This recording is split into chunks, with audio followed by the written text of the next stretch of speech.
ছাত্ৰ-ছাত্ৰীসকল আজি আমি অষ্টমমান শ্ৰেণী অসমীয়া পাঠ্যপুথিৰ জাগা জননী সন্তান পাঠটিৰ প্ৰশ্নোত্তৰসমূহ আলোচনা কৰিম। প্ৰশ্ন নং ৩ উত্তৰ দিয়া। ক. কবিয়ে কাক জাগি উঠিবলৈ কৈছে? উত্তৰ: কবিয়ে জননী সন্তানসকলক জাগি উঠিবলৈ কৈছে। খ. দুৰ্জয় অভিযান বুলি কিয় বুজাইছে? উত্তৰ: মৃত্যু ভয়কো নেওচি মাতৃভূমিক ৰক্ষা কৰিবলৈ আগবাঢ়ি অহাকেই দুৰ্জয় অভিযান বুলি বুজাইছে।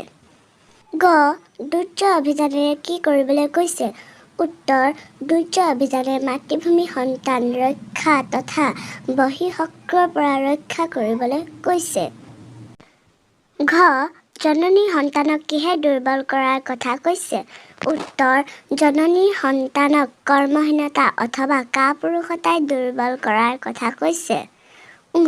তথাপিও নাই ভয় বুলি কিয় কৈছে?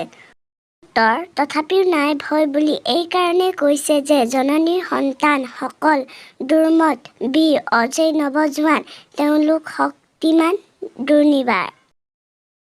ছ. কাৰ জয় নিনাদত শুক্ৰক কম্পমান বুলি উল্লেখ কৰিছে? উত্তৰ: অজেয় নৱজোৱানসকলৰ জয় নিনাদত শুক্ৰ কম্পমান বুলি উল্লেখ কৰিছে। ছ. আপোন পাহৰা বীৰ কি বুলি আখ্যা দিছে? উত্তৰ: আপোন পাহৰা বীৰক অজেয় নৱজোৱান বুলি আখ্যা দিছে। প্ৰশ্ন নং ৫ গীতটোৰ মূল ভাৱ লিখা। উত্তৰ: দেশমাতৃৰ আহ্বানত দেশৰ সুসন্তানসকল যুগে যুগে নিজৰ কৰ্তব্য আগবাঢ়ি গৈছে।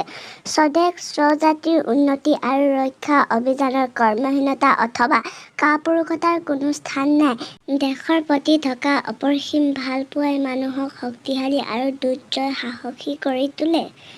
নিজৰ দেশমাতৃক ৰক্ষা কৰিবলৈ মাতৃভূমিৰ সন্মান অক্ষুণ্ণ ৰাখিবলৈ কোনো ক্ষেত্ৰতে নীতি স্বীকাৰ নকৰা নৱজোৱান সকল দেশৰ অত্যন্ত প্ৰহৰী। এই সকল জোৱান সদা সতেজ হৈ থাকিলে দেশ সদায় সুৰক্ষিত হৈ থাকিব। আমি এতিয়া গৈছো খ. ভাষা অধ্যয়ন ব্যৱহাৰিক ব্যাকৰণ। প্ৰশ্ন নং ৬ বাক্য ৰচনা কৰা। শক্তিমান, কাপুৰুষ, নিনাদ, অজেয়, অভিযান। ইয়াৰ উত্তৰটো হ'ব শক্তিমান। শক্তিমান পুৰুষে কাৰোলৈ ভয় নকৰে।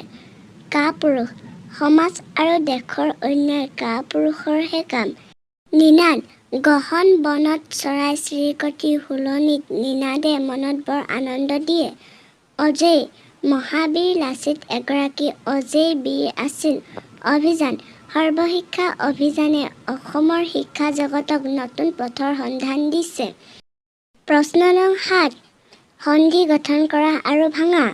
উত্তৰ: গঠন: দেৱ যোগ অসুৰ দেৱাসুৰ, মূৰ যোগ অৰি মুৰাৰি, কুশ যোগ আসন কুষাণ, দশ যোগ আনন দশানন, বিদ্যা যোগ অলংকাৰ বিদ্যালংকাৰ, মহাযোগ অৰ্ণৱ মহানৱ।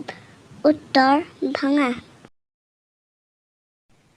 মহীয়সী, মহাযোগ ঋষি, নৰেন্দ্ৰ, নৱ যোগ ইন্দ্ৰ, মনোহৰ, মন যোগ হৰ, মনোযোগ মন যোগ যোগ, উল্লেখ, উদ্যোগ লেখ।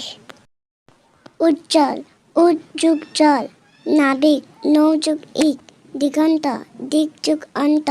প্ৰশ্ন নং ৮ বিপৰীত অৰ্থ বুজোৱা শব্দ লিখা। মৃত্যু, জয়, কাপুৰুষ, ভয়, শক্ৰ, দুৰ্বল।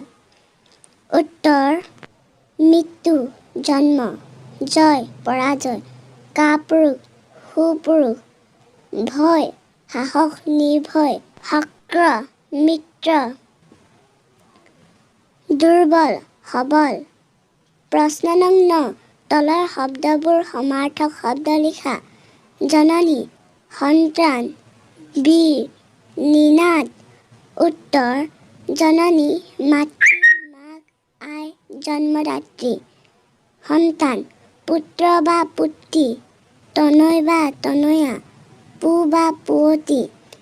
বীৰ, নায়ক, নেতা, শক্তিমান, শক্তিৱন্ত। নিনাদ শব্দ, ধ্বনি, মাত। প্ৰশ্ন নং ১০ এটা শব্দত প্ৰকাশ কৰা। ক. সাহস থকা মানুহ। উত্তৰ: সাহসী সাহসীয়াল। খ.